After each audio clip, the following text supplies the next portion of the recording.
we are 3 weeks in the second semester, I want to provide an update on a number of topics. First and foremost, I'm incredibly grateful for the support of the District 230 community over the past 10 months. It is important to reflect on all that has been accomplished and to express the sincere gratitude I have for our students, staff, school board, families, and community. It certainly has been a wild ride, but together we are making great things happen for our students.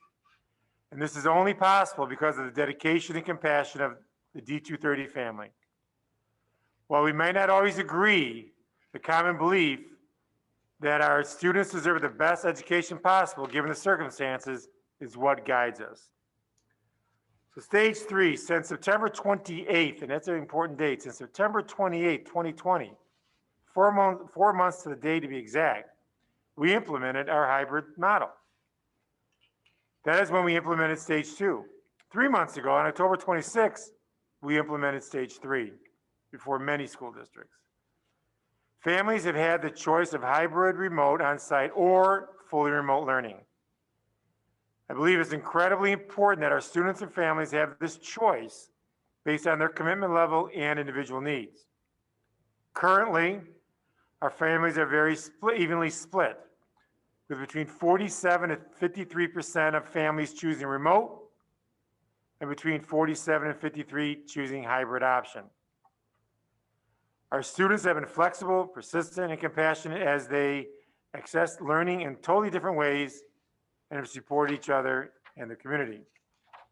Our staff has done an amazing job adjusting the way we teach and provide supports to meet the needs of our students.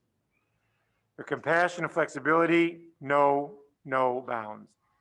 The video you will see this evening on the hybrid teaching from Sandberg tonight is a true indication on just how awesome our staff has been, and that extends across the district to each of our schools. Our PPS teams have done an amazing job of outreach and connecting students and families to the resources they need. They're available for any student in need of assistance. As Say Something Schools, we encourage students and staff to share with our PPS teams if they know of any student who is struggling. Our buildings and grounds crews have worked tirelessly to maintain clean and safe learning environments, and with the recent snow, power issues, and weather piled on top. Our administration have worked collaboratively and have been incredibly nimble as they've adjusted and readjusted and readjusted again to changing state guidelines and the many curveballs that has been thrown at them. Our school board has been supportive of all of us along the way. As I've talked to superintendents across the state, I've seen that the issues we all face are similar and daunting. I've also seen that we in D230 have been able to navigate those issues with collaboration that is not always seen elsewhere. Has it always been done perfectly? No.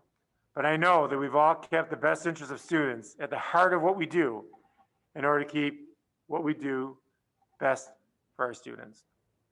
COVID-19 dashboard shows our health and safety efforts are working. It's important information. For the first semester, the average COVID-19 impact on campus was incredibly low. On an average week, there were 3,913 students and staff on campus, with an average of 11 reported COVID-19 cases and 16 close contacts. Data from last week shows that 99.8% of students and staff on site are not impacted by COVID-19 positive tests or close contacts. There are 4 positive cases and 3 close contacts reported. This shows that our schools are safe and that our safety protocols work. The dashboard can be found at d230.org/COVID-19, which allows families access to information they need to make informed decisions. COVID-19 vaccines, there is hope on the way. District 230 is committed to assist our staff members to get vaccinated for the COVID-19 and are in regular communication to coordinate with the agencies who can help us get that done. I've been working closely with the Intermediate Service Center and Cook County Department of Public Health to ensure vaccine doses are secured for our staff. We have surveyed our staff and know that approximately 85% of our staff members would like to get the vaccine through the Cook County Department of Public Health. Others may prefer to secure the vaccine through other venues. Those staff who are in Category 1A, health professionals, which includes school nurses, school psychologists, social workers, and some other positions, have been able to schedule appointments to receive the vaccine. Several have already completed the 2-dose cycle. The remainder of our staff is in Category 1B. The district has provided information regarding vaccine sites throughout the region, including the health departments, locations, and the Tinley Park Convention Center. Several have shared with me that they were able to schedule through those sites and have already received the first dose. District 230 and school districts throughout our region are working with the Intermediate Service Center and Cook County Department of Public Health to establish vaccination sites in a number of schools to meet the needs of educators across the region. Those specific location details are still in the works. As Mr. Saratori talked about, we began a transition advisory committee as we plan for fully on-site when the time is right. With the hopeful news of vaccines becoming available, we're looking toward the future when we can return on-site fully. While the timing of that is dependent on a number of factors, including the state moving to phase 5, as well as Illinois Department of Public Health and Cook County Department of Public Health guidelines. But we are preparing to be ready when that time comes. I've asked Dr. Nolting to chair a staff transition advisory committee comprised of Teacher Association, ESP Association, Food Service Association, and administrative representatives to brainstorm problem-solving ideas to recommend to the Oversight Committee on a wide range of topics related to our eventual return to fully on-site. The team will conduct research, propose ideas, and serve as key communicators to their representative stakeholders. Dr. Nolting shared with the committee that we know that the long-term effects of this pandemic will need to be considered. While the health crisis may end, the fallout and lasting effects will linger. It will be a different reality for all of us. At the committee's first meeting, they brainstormed a number of potential topics to explore related to the following: communications, health safety protocols and building operations, technology and instruction, academic intervention, student support services, co-curricular and school events, staff support, professional development, and recognition.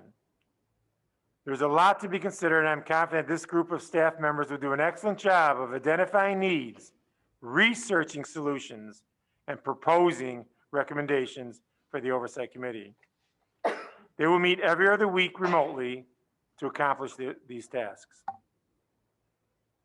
PSAT, NMSQT, and Impact Day. In true 2020-21 school year fashion, the weather gave us a run for our money on Tuesday when the PSAT and NMSQT exam was held. Fortunately, the weather wasn't as bad as forecasted, and our grounds crews were on top of the snowfall, making sure staff and students could safely report to campus. Fortunately, our schools had planned for the majority of students to be fully remote that day for Impact Day activities. So that worked in our favor. In talking with students and staff this week, Impact activities have been well received and seen as impactful. While equity activities look different at each school because the work has been tailored to meet the needs of each campus, the underlying purpose of advancing conversations regarding equity, inclusion, and belonging was successful. These conversations have been taking place in smaller settings with groups of students and staff over the past few years. Tuesday's Impact Day gave the schools the opportunity to amplify those conversations to a broader student body. The students I talked to this week shared that they felt the conversations were respectful and well received among their peers. They valued that their teachers and administrators put time and effort into structuring conversations that made them feel comfortable talking about these important topics. Feedback from Impact Day will guide future planning for all of our schools. And I'm incredibly proud of our administrators, teachers, staff, and students for embracing these conversations and finding ways to strengthen the relationship in our schools and communities. Now, there is much work to be done in this area, and I'm hopeful that this generation of student leaders will make a difference for our schools, district, community, and world. To sum it up, I'm incredibly proud of the District 230 family. Despite all that has been thrown at us over the past 10 months, we are still providing the best possible education we can given the circumstances. We've been working in crisis mode for 10 months. Yet students are still learning. Students still know we care about them. Has this been ideal? Absolutely not. Have we done all we can given the circumstances we are dealt? Absolutely yes. And that is why I continue to be and always will be D230 proud.